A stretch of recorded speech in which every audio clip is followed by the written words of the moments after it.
Atos, capítulo 6.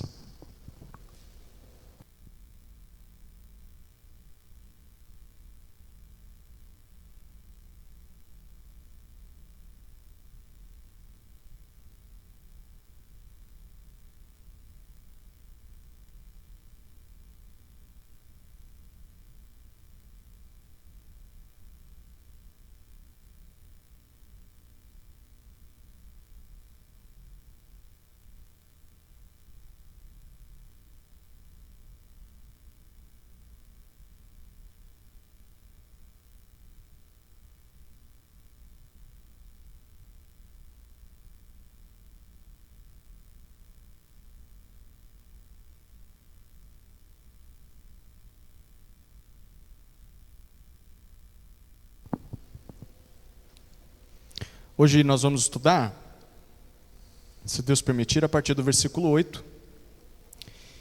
E vamos até o capítulo 7, versículo 16. Então, vamos fazer a leitura à medida que formos avançando no tempo aqui, tá bom?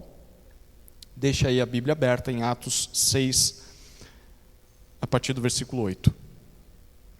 Deixa eu te fazer uma pergunta, na verdade algumas perguntas. Como você enxerga esse livro que você está segurando agora? Como você enxerga a Bíblia? Você entende o que esse livro diz? Você compreende a mensagem que a Bíblia apresenta? E como que é a compreensão que você tem da Bíblia, ou que você não tem da Bíblia, afeta a sua vida? Será que afeta? Será que compreender a Escritura afeta a nossa vida? Será que deixar de compreender a Escritura afeta a nossa vida? Bom, normalmente as nossas crenças, especialmente as crenças que temos a respeito da Bíblia, elas são colocadas à prova exatamente diante das provas da vida. O que isso significa? Que são nos momentos de maior pressão, são nos momentos de maior perigo que nós revelamos aquilo que para nós é mais importante. São nas provas da vida que nós revelamos aquilo que cremos e aquilo que amamos acima de todas as coisas.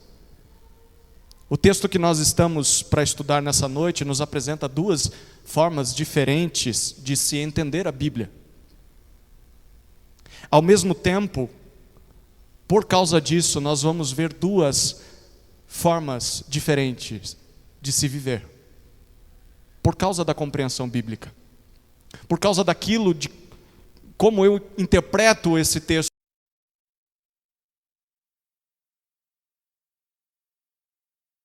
Nós podemos dizer que essa passagem aqui é um exemplo muito claro de que a forma com que você entende a Bíblia determina o seu estilo de vida. A maneira com que você compreende a Escritura diz muito sobre como será aquilo que você faz, como é aquilo que você deixa de fazer. O nosso texto se divide naturalmente em duas partes principais. Na primeira parte nós vamos perceber a prisão de Estevão, vai do versículo 8 até o versículo 14. E na segunda parte nós vemos a pregação de Estevão, versículo 15, inicia o capítulo 7 e vai até o versículo 16. Enquanto nós estudamos essas duas partes do texto, tente responder isso para si mesmo. Tente responder como eu entendo a Bíblia. Como isso tem afetado a minha maneira de se comportar nesse mundo. E com quem eu mais me pareço nessa história. Vamos fazer esse acordo? Então vamos lá. A primeira parte do texto é a prisão de Estevão. Atos capítulo 6, versículos 8 até 14. Acompanhe comigo a leitura da palavra de Deus. Estevão, cheio de graça e de poder, fazia prodígios e grandes sinais entre o povo. Então alguns dos que eram da sinagoga chamada dos libertos, dos sireneus, dos alexandrinos e dos da Cilícia e da província da Ásia, se levantaram e discutiam com Estevão. Mas eles não podiam resistir à sabedoria e ao espírito pelo qual ele falava.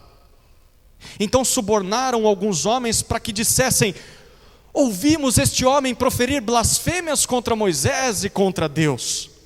Atiçaram o povo, os anciãos e os escribas, investindo contra Estevão, o agarraram e levaram ao sinédrio. Apresentaram testemunhas falsas que disseram: este homem não para de falar contra o santo lugar e contra a lei.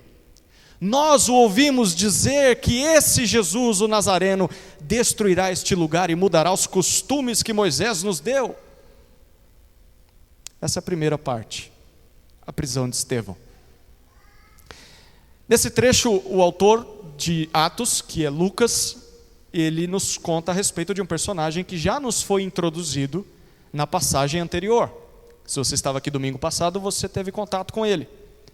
Estevão foi um dos 7, na verdade foi o primeiro dos 7 homens, ali na igreja em Jerusalém, escolhidos para liderar a distribuição de alimentos para as viúvas, lembra disso?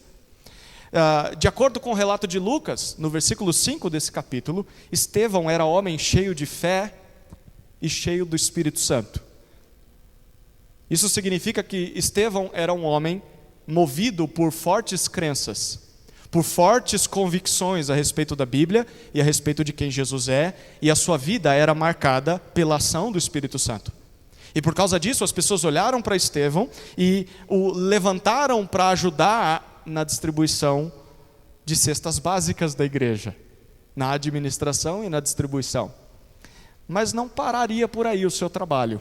Olha o que diz o versículo 8. Estevão, cheio de graça e de poder, fazia prodígios e grandes sinais entre o povo. Além de fé e do Espírito Santo, Estevão também está cheio de mais 2 coisas. Primeiro, o texto diz que ele está cheio de graça. Graça significa o favor imerecido de Deus. E ao mesmo tempo ele está cheio de poder. Ele era capacitado por Deus. E o que isso produziu na vida de Estevão? O versículo 8 nos diz que através dele, Deus passa a realizar prodígios e sinais, milagres entre os judeus. Perceba que interessante, hoje em dia nós chamaríamos Estevão de diácono na igreja. O nome dele estaria no boletim para que orássemos por ele hoje. Mas o diácono Estevão não servia só mesas. O texto diz que Deus usava Estevão para essas coisas, mas para além dessas coisas. Além do serviço físico, ele também atendia a serviços espirituais. É sempre bom que nós lembremos disso. Nós falamos disso semana passada. Quem serve a Deus, mesmo que na função mais simples ou mais humilde, está realizando um serviço espiritual. E se essa pessoa for cheia de fé, cheia do Espírito Santo, Deus pode enchê-la também de poder. Deus pode enchê-la de graça para que ela continue realizando não só esses trabalhos, mas muitos outros trabalhos para Deus. Mas tudo começa com as coisas básicas.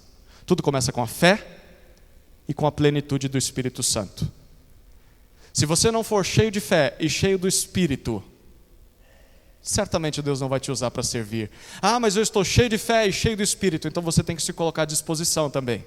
Estevão estava à disposição da igreja quando a igreja precisou.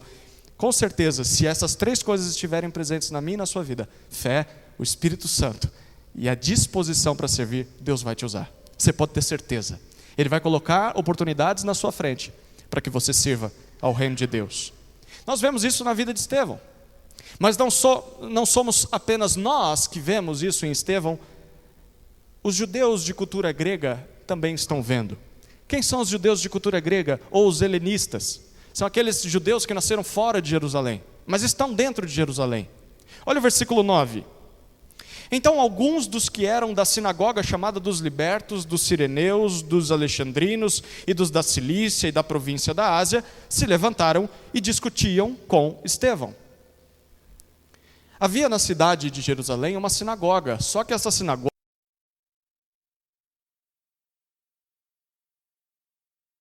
para tudo quanto é tipo. Tinha sinagoga para tudo quanto é tipo também. Essa sinagoga em especial era composta por judeus que tinham nascido fora de Jerusalém. Eles tinham vindo de várias regiões, alguns deles eram até escravos que provavelmente tinham sido libertos, por isso diz o texto isso, e eles se reuniam sábado após sábado ali na sinagoga para aprender da escritura judaica, para aprender da palavra de Deus. Mas algo está incomodando eles. É como se eles estivessem dizendo uns para os outros: alguém está fazendo milagres e está atraindo a atenção das pessoas, não só lá no templo, onde nós não podemos entrar, mas à medida em que isso vai acontecendo, nós estamos vendo que aqui na sinagoga, a sinagoga está cada vez mais vazia.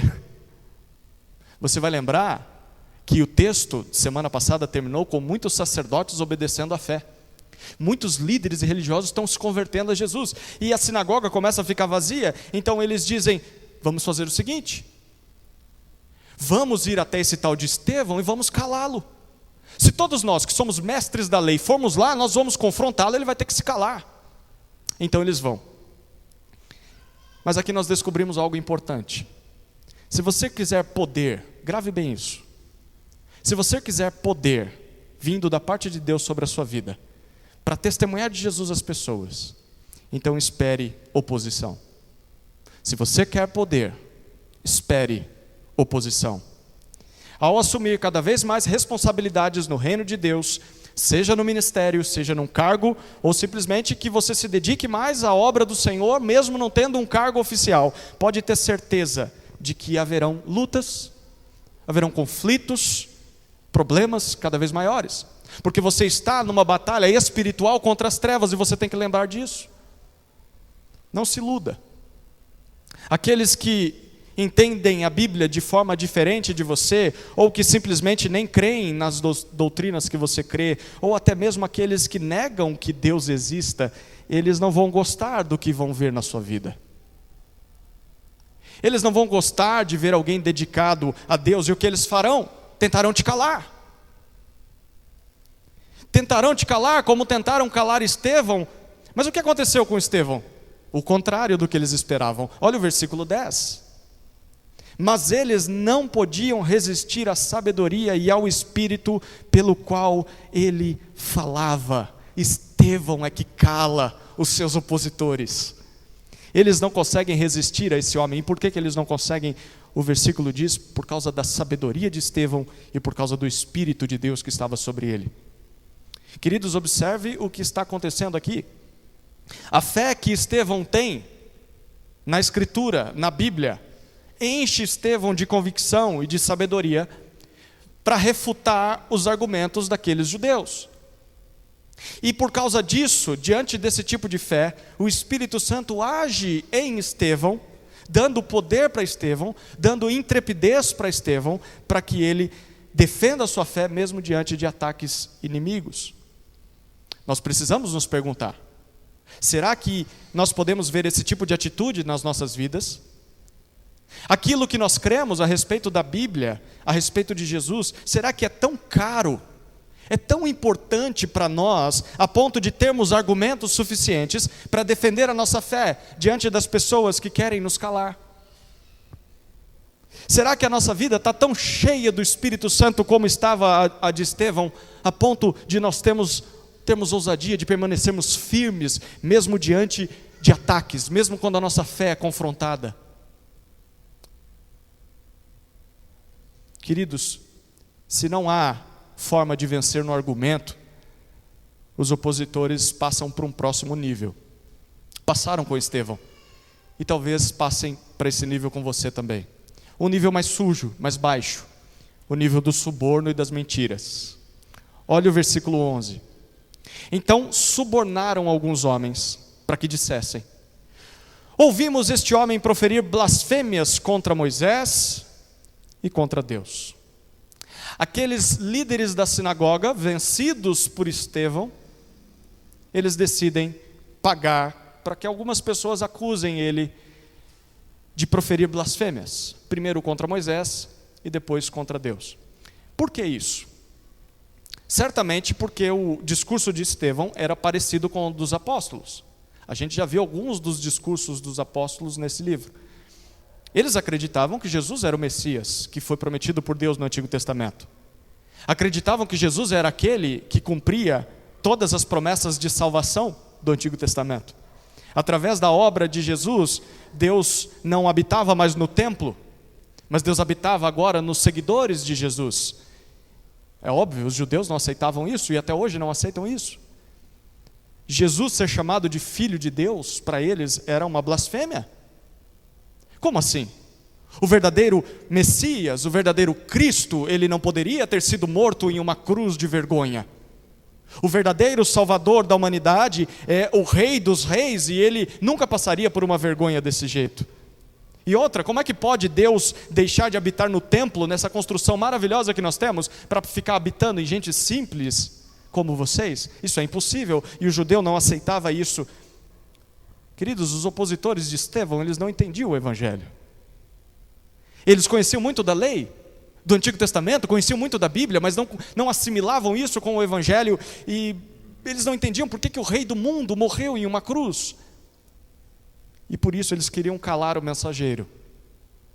Não entendem o Evangelho, querem tapar a boca de quem está pregando o Evangelho, mesmo que para isso eles tivessem que fazer o que é errado. Lembre-se sempre disso, amados. As pessoas à nossa volta estão cegas em seus pecados, e não conseguem compreender o Evangelho. Na verdade, elas se recusam a aceitar o Evangelho, porque ainda estão em posição de inimigos de Deus. É assim que a Bíblia os define. Por isso, sempre que nós anunciarmos, ou sempre que nós testemunharmos do Evangelho, e da libertação que o Evangelho oferece, da transformação de vida que há em Jesus Cristo, sempre que nós abrimos a nossa boca para testemunhar desse Evangelho, haverá quem prefira nos calar. Haverá pessoas que mesmo para isso tenham de subornar alguém, tenham de mentir, nos caluniar, nos atacar, nos ferir. E sabe qual é a novidade? Não é novidade, sempre haverá pessoas que vão ouvi-los. Sempre haverá pessoas que acreditarão nessas mentiras. Com Estevão não foi diferente. Olha os versículos 11 e 12. Ou melhor, nós já lemos o 11. Olha o 12. Atiçaram o povo, os anciãos e os escribas, e investindo contra Estevão, o agarraram e levaram ao sinédrio. Aqueles judeus gregos, ex-escravos, homens desprezados pela sociedade, conseguiram convencer os maiores líderes religiosos em Jerusalém e prenderam Estevão, por causa das mentiras deles. Estevão é levado preso até o Sinédrio. O Sinédrio é a reunião dos líderes dos sacerdotes mais importantes em Jerusalém. E ali nós vemos mais ataques, versículos 13 e 14. Apresentaram testemunhas falsas que disseram: este homem não para de falar contra o santo lugar e contra a lei. Nós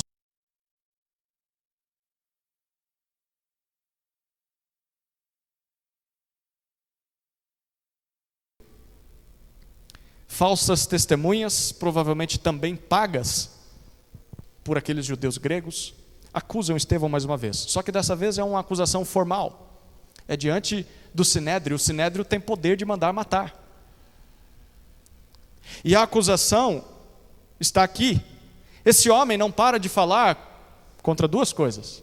Primeiro, ele não para de falar contra o lugar santo, onde fica o templo, ali em Jerusalém, mas em especial o templo. E segundo, esse homem não para de falar contra a lei que Moisés deu ao povo de Israel. Além disso, aqueles homens, falsas testemunhas, dizem: nós ouvimos ele dizer que esse tal Jesus, o Nazareno, ele vai destruir esse templo. Ele vai acabar com os nossos sacrifícios, com a nossa religião, e ele vai mudar os costumes que Moisés nos deu, ele vai acabar com o judaísmo. Queridos, precisamos perguntar, será que eles estão de todo errados? Se a gente parar para pensar, não, eles não estão totalmente errados. De fato, o Evangelho de Jesus altera a visão tradicional que um judeu tem do templo e da lei de Moisés.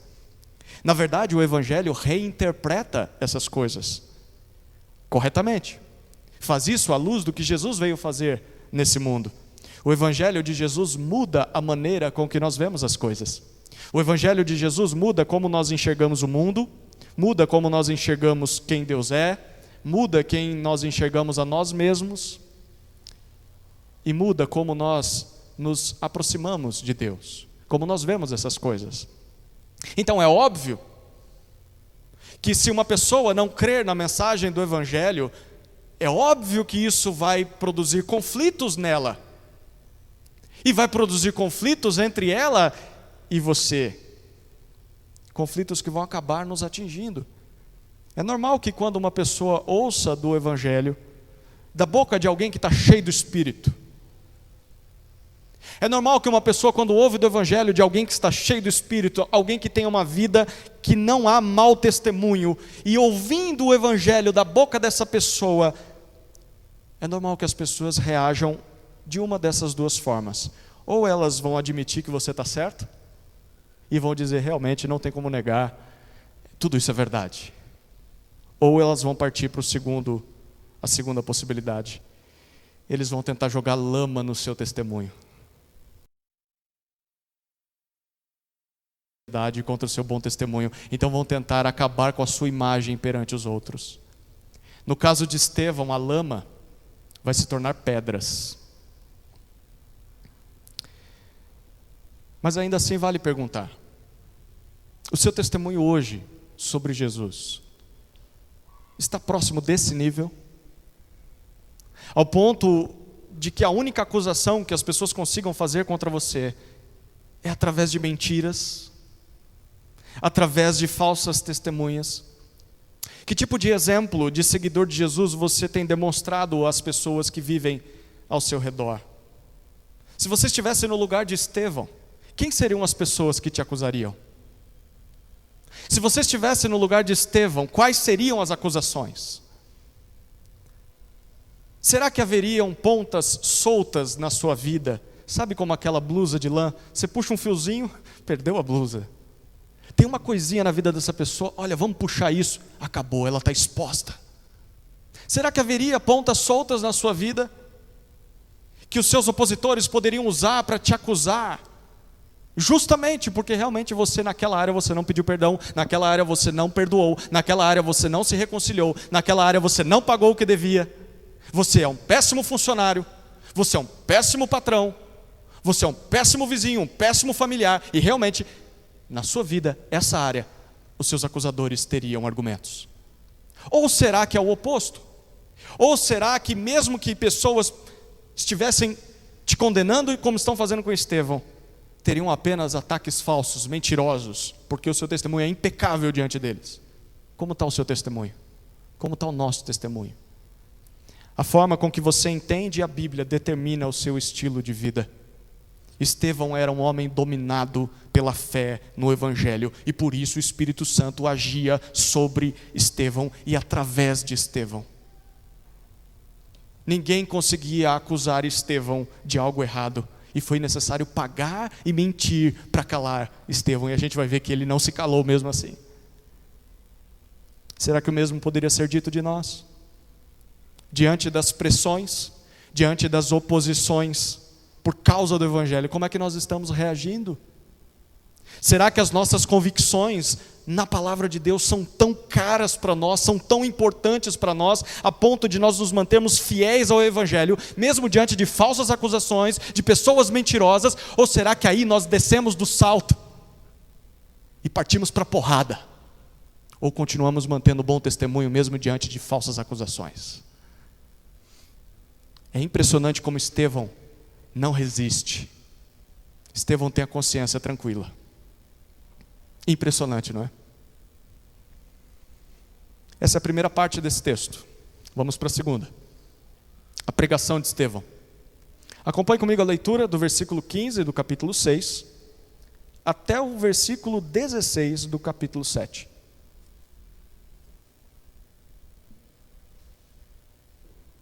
Então o sumo sacerdote, 6,15. Todos os que estavam sentados no sinédrio, fitando os olhos em Estevão, viram o seu rosto como se fosse rosto de anjo. Capítulo 7. Então o sumo sacerdote perguntou a Estevão: isso de fato é assim? Estevão respondeu: irmãos e pais, escutem. O Deus da glória apareceu a Abraão, nosso pai, quando este estava na Mesopotâmia, antes de morar em Harã, e lhe disse: saia da sua terra e do meio da sua parentela e vá para a terra que eu lhe mostrarei. Então Abraão saiu da terra dos caldeus e foi morar em Harã, e dali, com a morte de seu pai, Deus o trouxe para esta terra em que vocês agora estão morando. Nela não lhe deu herança, nem sequer o espaço de um pé, mas prometeu dar-lhe a posse dela e depois dele a sua descendência, embora Abraão ainda não tivesse filhos. E Deus falou que a descendência dele seria peregrina em terra estrangeira, onde seriam escravizados e maltratados durante 400 anos. Deus disse ainda: castigarei a nação da qual forem escravos, e depois disso sairão daí e me servirão.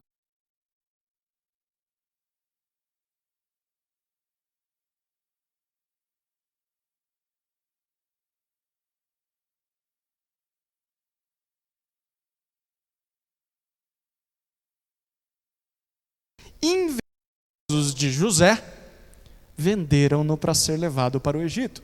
Mas Deus estava com ele e o livrou de todas as suas aflições, concedendo-lhe também graça e sabedoria diante de Faraó, rei do Egito, que o constituiu governador daquela nação e de toda a casa real. Depois houve fome e grande sofrimento em todo o Egito e em Canaã, e nossos pais não achavam o que comer. Mas quando Jacó ouviu que no Egito havia trigo, mandou pela primeira vez os nossos pais até lá. Na segunda vez, José se fez reconhecer pelos seus irmãos, e o faraó veio a conhecer a família de José. Então José mandou chamar Jacó, seu pai, e toda a sua parentela, isto é, 75 pessoas. Jacó foi para o Egito e ali morreu, ele e também os nossos pais. Depois eles foram transportados para Siquém e postos no túmulo que Abraão tinha comprado dos filhos de Amor em Siquém, pagando um certo preço. Até aqui a leitura do texto. Depois de ouvir as acusações dos judeus contra Estevão, os líderes ali do Sinédrio, eles se voltam para o réu. Eles olham para Estevão para ouvir qual é a defesa dele, quais são as versões dele a respeito dos fatos. Só que quando eles olham para Estevão, algo muito estranho acontece.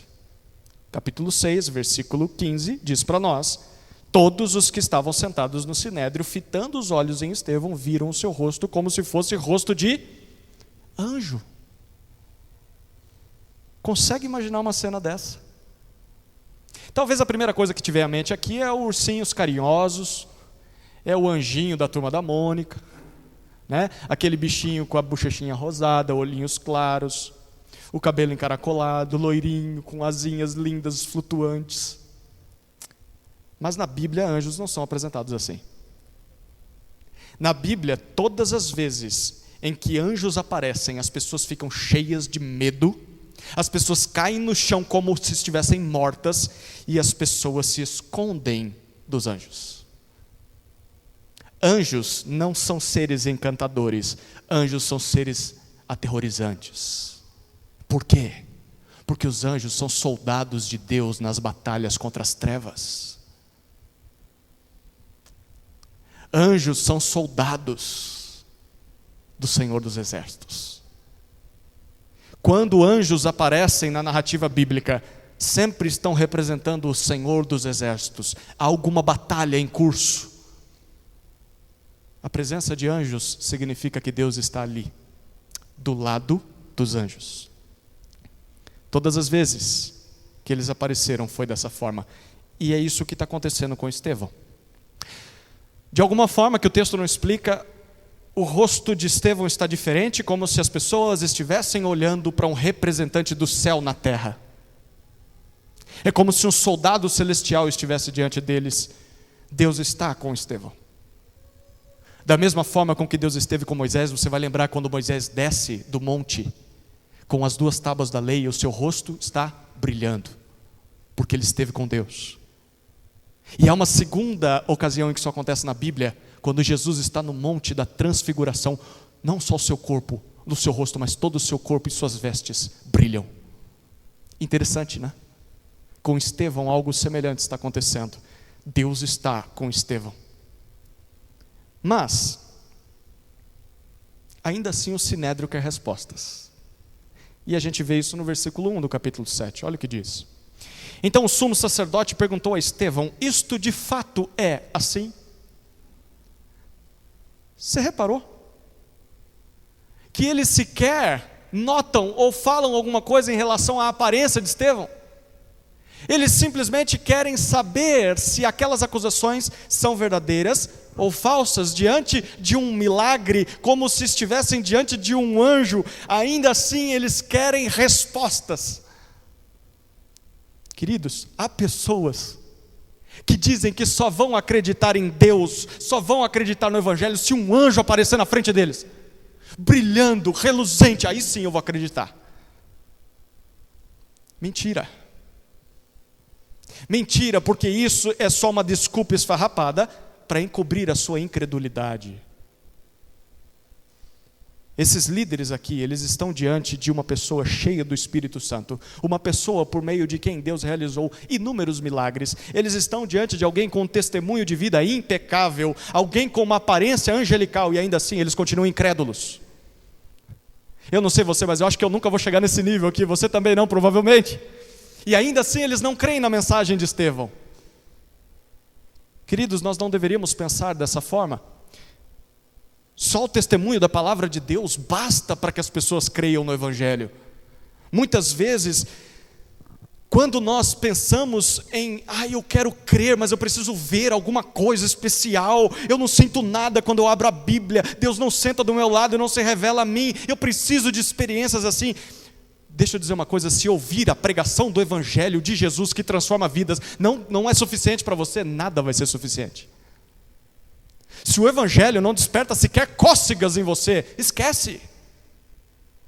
Jesus disse isso para as cidades onde ele passava: ai de ti, porque eu estive aí e você não creu.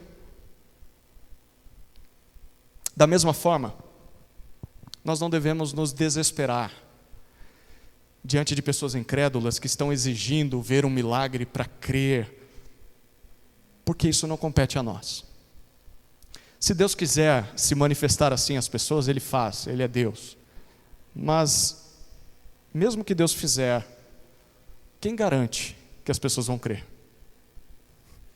Mesmo se um milagre acontecer na vida de uma pessoa, quem garante que ela irá crer? Milagres, cenas maravilhosas não garantem as conversões das pessoas.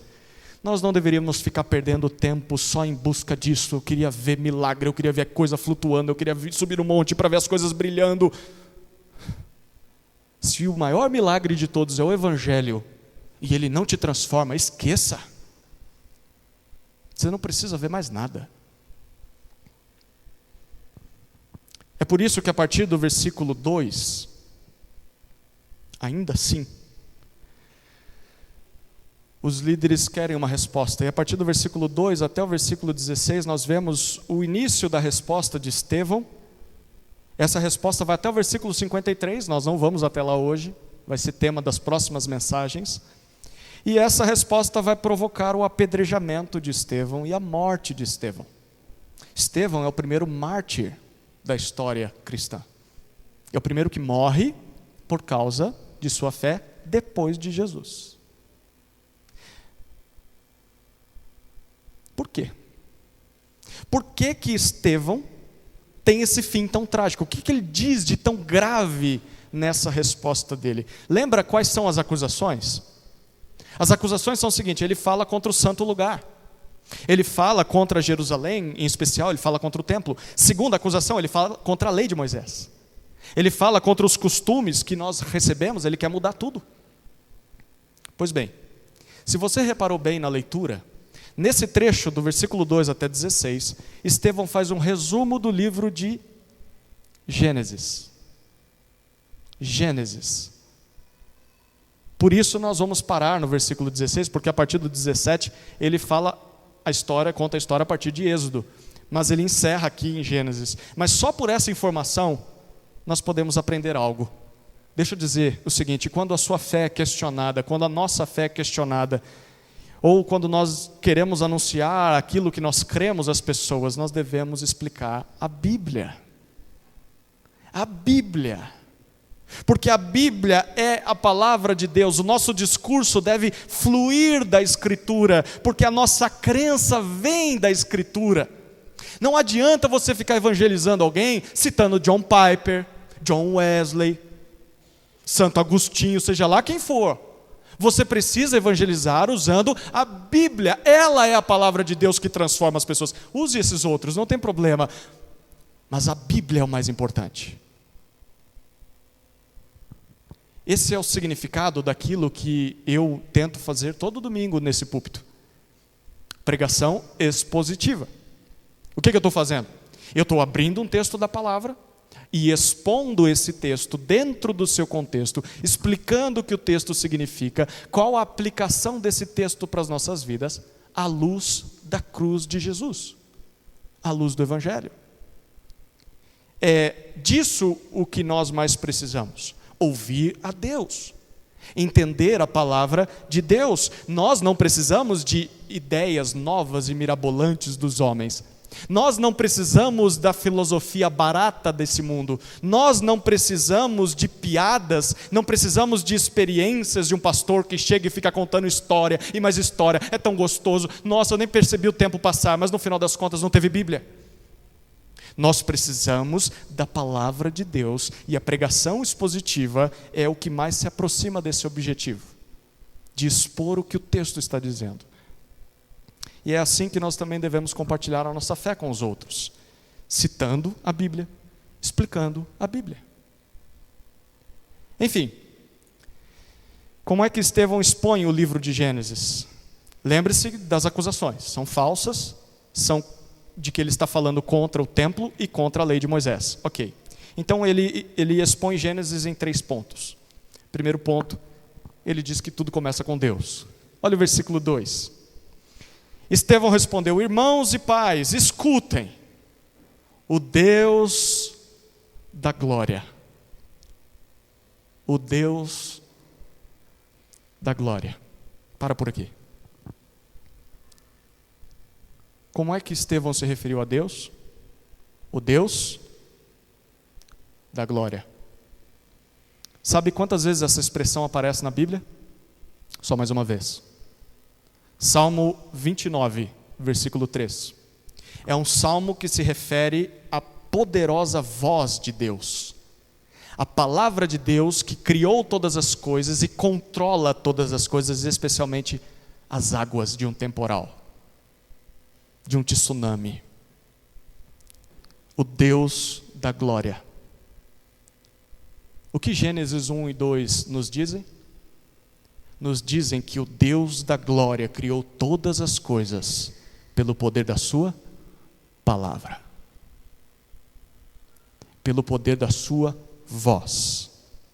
O Deus da glória é aquele que do nada, onde não há nada, ele gera vida através daquilo que fala. Por isso as palavras de Deus são tão importantes. Nós devemos dar atenção especial àquilo que Deus diz. E o que é que Deus diz? Bom, em Gênesis vem o segundo ponto da mensagem de Estevão. Ainda no versículo 2 até 8, ele diz que esse Deus da glória chamou Abraão e prometeu a Abraão a terra de Canaã. Mais uma vez a leitura do texto. O Deus da glória, versículo 2, apareceu a Abraão, nosso pai, quando este estava na Mesopotâmia, antes de morar em Harã. E lhe disse: saia da sua terra e do meio da sua parentela e vá para a terra que eu lhe mostrarei. Então Abraão saiu da terra dos caldeus e foi morar em Harã. E dali, com a morte de seu pai, Deus o trouxe para esta terra em que vocês agora estão morando. Nela não lhe deu herança, nem sequer o espaço de um pé, mas prometeu dar-lhe a posse dela, e depois dele a sua descendência, embora Abraão ainda não tivesse filhos. E Deus falou que a descendência dele seria peregrina em terra estrangeira, onde seriam escravizados e maltratados durante 400 anos. Versículo 7. Deus disse ainda: castigarei a nação da qual forem escravos, e depois disso sairão daí e me servirão neste lugar. Versículo 8. Então lhe deu a aliança da circuncisão. Assim, Abraão gerou Isaque e o circuncidou no 8º dia. E Isaque gerou Jacó, e Jacó gerou os 12 patriarcas. Esse relato aqui resume para nós os capítulos 12 até 36 de Gênesis. Gênesis tem 50 capítulos. E o que nós lemos nesse texto, nesse trecho de 12 até 36 de Gênesis? Como Deus apareceu a Abraão, repare, o versículo 2 diz, fora da terra de Israel. Repare quantas vezes Estevão cita isso. Deus apareceu a Abraão fora dessa terra, lá na Mesopotâmia ainda. Antes mesmo de Israel ser uma nação, antes mesmo da cidade de Jerusalém existir, antes mesmo de o templo ter sido construído, Deus se revelou a Abraão em outro lugar, fora dessa terra que vocês tanto valorizam. Deus se revelou a ele numa terra pagã. Com isso, Estevão está dizendo o seguinte: Deus não está limitado pela geografia, Deus não age apenas em Jerusalém, Deus age no mundo todo, porque Ele criou o mundo todo como Ele bem quer. Ele continua. Deus não só chamou Abraão fora da terra de Canaã, como Deus prometeu dar essa terra à sua descendência, mesmo que ele ainda não tivesse filhos, mas ele ressalta nos versículos 6 e 7, Deus prometeu dar essa terra no futuro para eles, não lá naquela hora. Ele não deu nem um pedaço de um pé da terra para Abraão, ele prometeu que no futuro, depois deles serem peregrinos, escravos, por 400 anos, lá no Egito, a gente sabe disso, em Êxodo nós lemos isso. Ou seja, por um bom tempo, o que Estevão está dizendo, o povo de Deus viveu longe da terra, por um bom tempo. Ele continua no versículo 8, tem mais uma informação importante, ele diz, Deus estabeleceu a sua aliança de circuncisão, a gente viu o que é circuncisão nos grupos essa semana, alguns grupos ainda vão ver semana que vem, mas ele diz, Deus estabeleceu essa aliança com Abraão, mais uma vez ele diz, fora da terra prometida. E perceba, ele diz centenas de anos antes de Moisés ter nascido. Deus estabeleceu sua aliança com Abraão fora da terra e antes da lei de Moisés ter sido escrita. Em outras palavras, o que Estevão está dizendo para aqueles homens é o seguinte: queridos líderes do Sinédrio, ele tem todo o respeito com eles. Deixa eu lembrar vocês de algo. De acordo com a palavra de Deus, a palavra que vocês tanto valorizam, a palavra que vocês tanto estudam, houve uma época em que o povo de Deus nem era um povo, era só um homem. E essa época, o povo de Deus não habitava nesse lugar santo que vocês valorizam, e nem tinha a lei de Moisés, até porque Moisés nem tinha nascido. Houve uma época em que o povo de Deus passou por 400 anos sem os costumes de Moisés, porque essas coisas não existiam ainda, e ainda mais Deus firmou uma aliança com o seu povo nessa época. Em outras palavras, o que Estevão está dizendo é que, olha, a terra santa, o templo, a lei de Moisés, nunca foram permanentes na história de Israel. Houve uma época em que eles não tinham essas coisas. Pelo contrário, essas coisas foram transitórias. E essa era a mensagem de Estevão. O que Estevão está dizendo é que em Jesus, essas coisas se tornaram obsoletas. No sentido de que Jesus é o novo templo, Jesus é a nova lei ao povo de Deus, aquele que interpreta a lei corretamente. Jesus conduz esse povo de Deus à nova terra prometida, não é mais Jerusalém, é uma outra terra muito melhor. E aí nós chegamos na terceira parte da mensagem de Estevão, em Gênesis, versículos 9 até 16. O Deus da glória que apareceu a Abraão é o Deus que esteve com José. Versículo 9 até versículo 16. Os patriarcas invejosos de José venderam-no para ser levado para o Egito, mas Deus estava com ele e o livrou de todas as suas aflições, concedendo-lhe também graça e sabedoria. Nós já vimos isso no texto, né? Alguém estava cheio de graça e de sabedoria diante do faraó, rei do Egito, que o constituiu governador daquela nação e de toda a casa real. Versículo 11. Depois houve fome e grande sofrimento em todo o Egito e em Canaã. E nossos pais não acharam o que comer, mas quando Jacó ouviu que no Egito havia trigo, mandou pela primeira vez os nossos pais até lá. Na segunda vez, José se fez reconhecer pelos seus irmãos, e o faraó veio a conhecer a família de José. Então José mandou chamar Jacó, seu pai, e toda a sua parentela, isto é, 75 pessoas. Jacó foi para o Egito e ali morreu, ele e também os nossos pais. Depois eles foram transportados para Siquém e postos no túmulo que Abraão tinha comprado dos filhos de Amor, em Siquém, pagando um certo preço. Deus esteve com José, é isso que Estevão diz. E é isso que nós lemos no final do livro de Gênesis, capítulo 38 até capítulo 50, nós vemos em especial essa história. A maioria de nós provavelmente conhece essa história, né? A história de José é uma história muito conhecida, né? Como ele de escravo se tornou o segundo em importância lá na terra do Egito, para que pudesse preservar a humanidade de morrer de fome. É uma história bem interessante. Mas repare no detalhe que Estevão está ressaltando. Nos versículos 9 e 10 ele destaca isso. Sabe, os futuros líderes de Israel, Estevão está dizendo para aqueles líderes, sabe os nossos patriarcas, aqueles de quem vocês tanto se orgulham? Somos filhos dos patriarcas. Tá bom, sabem eles. Sabe o que eles fizeram com seu próprio irmão José? Versículo 9, ele diz, eles o rejeitaram. Eles venderam José como escravo para o Egito e olhe, por inveja. Foi inveja da vida de José. Isso mesmo, aqueles que vocês tanto se gloriam, que vocês seguem, rejeitaram o escolhido de Deus para salvar a humanidade da grande fome daquela época. Queridos, a exposição de Gênesis feita por Estevão se encerra onde o livro se encerra. Gênesis termina quando Jacó morre lá no Egito e o seu corpo é transportado e enterrado na terra prometida. Ou seja, Abraão nunca viveu na terra e os judeus se orgulhavam tanto daquela terra. Isaac e Jacó nunca viveram naquela terra, morreram sem pisar naquela terra, sem morar naquela terra. O sermão de Estevão continua, mas a gente vai parar por aqui hoje.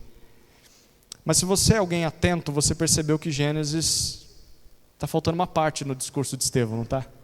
Ele citou Gênesis 1 e 2, citou a partir do capítulo 12 e foi embora. Está faltando um trecho. O Deus da glória está na criação, capítulos 1 e 2.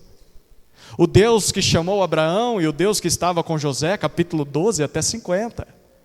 Mas estão faltando alguns capítulos. Quais capítulos? Capítulo 3 até 11. E o que nós lemos nos capítulos 3 a 11 de Gênesis? Nós lemos como o pecado entrou no mundo e como o pecado causou ruína a toda a humanidade. E é exatamente por isso que Deus chamou Abraão. Deus chamou Abraão para consertar o estrago, o problema causado pelo pecado na raça humana. Isso significa, queridos, que a história de Abraão, antes que existisse um templo em Jerusalém, antes que existisse a lei de Moisés, que eram motivos de orgulho para os judeus, antes disso, a história de Abraão diz mais do que a história de Israel. A história de Israel não tem a ver com Israel apenas. A história de Israel tem a ver com a maneira com que Deus está agindo na história do mundo para consertar os estragos que o pecado causou. A história de Israel tem a ver com a redenção da humanidade. E é isso que Estevão está querendo mostrar para aquele povo. Deus criou Israel, sim, mas para que através de Israel Deus salvasse todos os homens do pecado. Mas os judeus se perderam em meio a esse processo. O povo de Israel se perdeu e acabou achando que a salvação era só para eles, e eles se orgulhavam porque tinham o templo, se orgulhavam porque tinham a lei de Moisés. Qual foi o resultado? Eles ficaram cegos. Eles não conseguiram sequer ver o quanto estavam perdidos em seus pecados, e o principal, eles rejeitaram o Salvador quando ele veio. Eles rejeitaram aquele que Deus enviou aos homens para salvá-los. Eles rejeitaram Jesus, o Cristo. Eles trataram Jesus como os irmãos de José trataram José. Por inveja, eles rejeitaram e condenaram Jesus à morte. Mas o versículo 10 disse para nós, da mesma forma com que Deus estava com José, Deus estava com Jesus. Enquanto ele está sendo crucificado, Deus não está do lado daqueles que o crucificam, Deus está do lado daquele que está sendo crucificado. E Deus livrou Jesus de todas as suas aflições só depois da morte, porque era necessário que ele morresse, para que naquela cruz ele tomasse sobre si todos os nossos pecados, a condenação de todos os nossos pecados. E então Deus ressuscitou Jesus, para que através dele, Jesus pudesse salvar toda a humanidade, não da fome, mas da morte eterna, por causa de seus pecados. Queridos, a forma com que você entende a Bíblia determina o seu estilo de vida. Os judeus, na época de Estevão, eles se orgulhavam tanto da lei de Deus, mas eles não interpretavam a lei corretamente. Eles não enxergavam que precisavam de um Salvador, e eles não viam que esse Salvador era Jesus. Mas Estevão não agiu assim. Estevão, sim, compreendeu o que a Bíblia diz. Estevão, sim, foi conduzido pelas suas convicções, e elas fizeram com que ele ficasse firme no seu testemunho a favor de Jesus Cristo. Sabe o que isso significa de prático para nós? Deixa eu citar aqui 3 aplicações finais. A primeira é que se você está em dúvida se de fato esse negócio de evangelho, esse negócio de igreja, esse negócio de cristianismo, se você está em dúvida se isso vem de Deus ou se isso foi criação de homens. Essa semana, ouvindo o noticiário, eu ouvi um comentarista dizendo que o cristianismo foi obra do apóstolo Paulo, foi o apóstolo Paulo que criou o cristianismo e por sua vez o Ocidente. É assim que as pessoas veem o cristianismo. Não é o que Jesus começou, é o que Paulo inventou. Deixa eu dizer uma coisa, se você tem dúvida se realmente o evangelho vem de Deus ou veio dos homens, tenha certeza de que o que nós lemos no Novo Testamento a respeito de Jesus e da sua igreja é o cumprimento das promessas feitas por Deus lá para Abraão. Foi assim que Estevão interpretou o Antigo Testamento. Por meio de Jesus, Deus conserta o estrago causado pelo pecado nesse mundo. E isso não é só para o povo de Israel, isso é para toda a humanidade. Então aqui vem a segunda aplicação. A segunda aplicação é que se você crê no Evangelho de Jesus, eu quero te convidar a se alegrar. Alegre-se porque você está no caminho da verdade. O Evangelho de Jesus que você crê, ele é o que Deus sempre planejou para os homens. A antiga terra prometida, o templo em Jerusalém que já foi destruído, a lei de Moisés que permanece até hoje, eles tiveram a sua utilidade na história, mas eles ficaram para trás. Eles só apontavam para algo muito melhor, algo muito mais perfeito, eles apontavam para a realidade, e a realidade é Jesus Cristo. Essas coisas apontavam para a nova aliança, apontavam para a nova Jerusalém. Jesus é o novo templo de Deus. Jesus é o sacrifício perfeito pelos nossos pecados. Jesus é a interpretação correta da lei de Deus. Jesus é quem nos ensina verdadeiramente a vontade de Deus. Jesus é quem nos conduz até a nova criação, a verdadeira e perfeita terra prometida. Querido irmão, irmã que crê no Evangelho, Jesus é o plano de Deus para restaurar a criação, e se você crê nele, você também participa de tudo isso. Por fim, chegamos à terceira aplicação. É para você que rejeita esse discurso. Tanto os judeus daquela época quanto os judeus, a maioria dos judeus de hoje, rejeitam esse discurso. Talvez você também. Saiba que você está de fora do que Deus está fazendo no mundo. Você precisa saber disso. Não adianta procurar Deus em outras religiões. Não adianta viver como se Deus não existisse. A verdade e a vida estão apenas em Jesus. E se você não crê em Jesus, você está deixando de lado a restauração contra os efeitos do pecado. O mundo não é do jeito que era para ser. Você percebe isso, não percebe? Tem coisas erradas na sociedade, tem coisas erradas dentro de você. O que conserta isso? Não é religião que conserta isso, não é filosofia humana que conserta isso, é Jesus quem conserta isso. E se você não crê em Jesus, você está perdendo a oportunidade de ser consertado por Deus. Então, as suas crenças, as suas convicções, você já deve ter reparado isso, elas estão te fazendo afundar num precipício. Você tenta consertar as coisas, mas elas só pioram na sua vida. Não, agora vai dar certo. E não dá certo. Por que não dá certo? Porque você está rejeitando a Jesus tanto quanto aqueles líderes rejeitavam. As suas crenças estão te puxando para baixo. Você está crendo errado. Você não crê na Escritura como deveria. Então não seja incrédulo. Não seja incrédulo como muitos do povo judeu foram e são até hoje. Renda-se a Jesus. Enquanto há tempo, façam diferente como aqueles líderes. Reconheçam o Senhor Jesus como seu Salvador e diga: eu quero esse negócio para mim. Eu quero participar dessa vida, eu quero esse tipo de libertação, algo que eu não encontrei em lugar nenhum nesse mundo, mas eu estou vendo que vocês encontraram, eu quero isso para mim também. E Jesus está dizendo: a oportunidade é para você também. A porta está aberta para você hoje também. Ainda há esperança de transformação na sua vida. Renda-se a Jesus, convide Jesus. Jesus, eu quero estar contigo. Eu quero o Senhor, eu quero Jesus. Por que você deveria fazer isso? Porque são em momentos de maior pressão e perigo que nós revelamos aquilo que para nós é mais importante. O que nós cremos e o que nós amamos acima de todas as coisas aparecem nessas horas. Que coisas são essas? Talvez você esteja passando por momentos assim. Momentos de pressão. E você não está gostando de como está reagindo. Sabe por quê?